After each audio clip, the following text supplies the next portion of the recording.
Hola, I'm Alicia Navarrete, and this is your Week in Yucatán Today, presented by Yucatán Today and La Jornada Maya. Every week, we bring you Yucatan's local news in under 10 minutes. Only local news, featuring news you can use and a quick summary of recent events. This week, Dzemul residents detained a CFE worker over a power outage. 7 missing children were rescued in Mérida. A citizen report leads to a weapons arrest. A child was severely burned in a fire challenge social media trend. A downtown Mérida factory was evacuated after an ammonia leak. Let's get started. Fed up with constant power outages, residents of the town of Dzemul took matters into their own hands this week. According to locals, they had been without electricity for a while and had been trying to contact the CFE, Mexico's state-owned power company, without success. When a CFE crew finally arrived at midday to fix the issue, they told the neighbors the repair would be complicated and that they would have to come back later. This didn't sit well with the frustrated residents, who then tied one of the workers to a pole. The community has made it clear that they will not release the employee until their power is fully restored. Both residents and national media outlets have voiced concern and disagreement with the way the worker is being treated. As we've previously reported, the federal government's own energy program states that the CFE doesn't have the capacity to provide enough electricity for the entire peninsula. In fact, the situation is not expected to change until at least 2027. This lack of capacity is leading to constant blackouts in various areas, especially here in Yucatan. For a link to the full story, check out this episode's description. Last Friday, a multi-agency rescue operation in Mérida safely located and rescued 7 children who had been reported missing in the coastal village of Chelem. The children, ranging in age from 6 months to 11 years, were found alone in a home west of Mérida. The rescue came after their mother, a United States citizen, filed a report with authorities alleging that the children's father, also from the U.S., had taken them following a domestic dispute. Various police units worked on the case, acting on investigative leads and citizen tips to locate the home where the children were being held. The children were transported to a police facility where they were reunited with their mother. The authorities are still working this case as the father has yet to be located. A downtown Mérida factory was the scene of an emergency on Sunday morning after a leak was reported.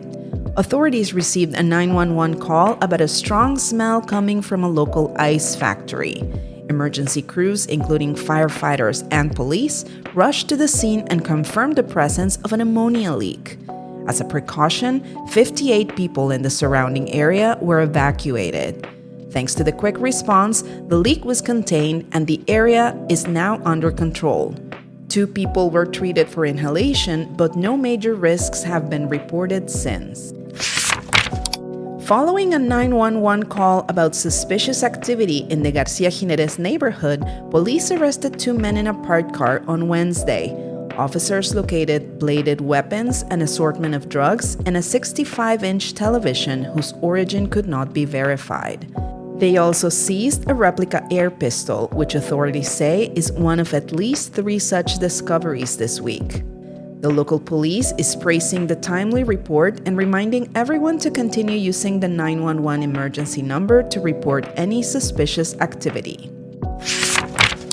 A 7-year-old boy from Mérida has been flown to a hospital in Texas to receive specialized care after sustaining severe burns.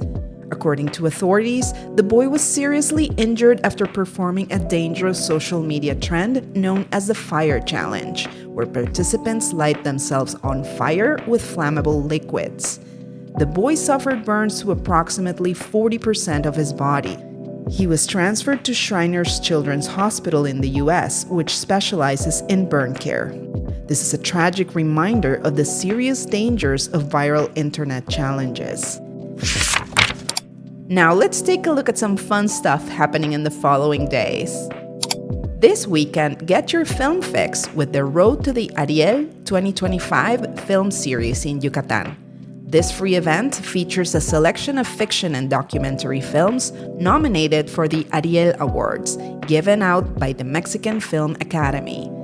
Screenings will be held at the Sala Maya Max of the Gran Museo del Mundo Maya and the Cineteca at the Armando Manzanero Theater this Saturday and Sunday. This is a fantastic way to practice your Spanish and to immerse yourself in Mexican culture. Get all the details in our show notes.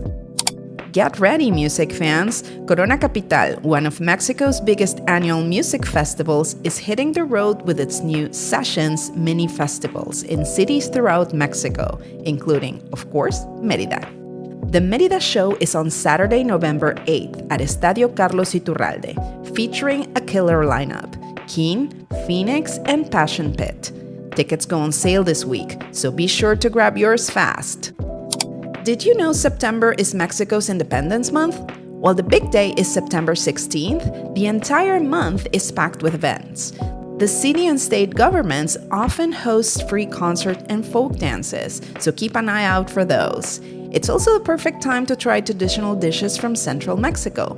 Local favorites include pozole and the iconic chiles en nogada.